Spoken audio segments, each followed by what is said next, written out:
There was a man who was becoming impatient with his wife for not being able to bear him any children.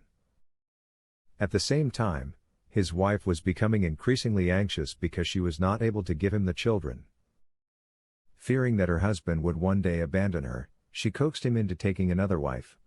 But each time she learned that the new wife was pregnant, she caused her to miscarry by putting some drugs into her food.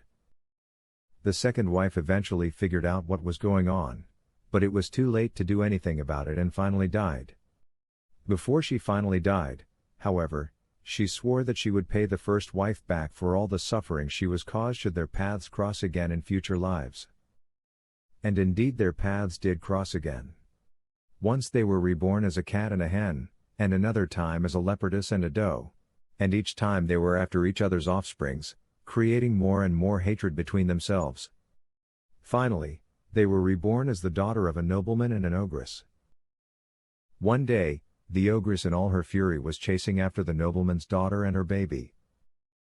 The mother, in desperation, fled to the monastery where the Buddha was staying and begged the Buddha to save her child from the hungry ogress.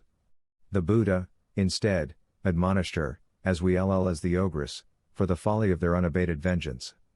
He then related to them how their mutual hatred began and how, because of that hatred, they had been killing off each other's babies in their successive lifetimes.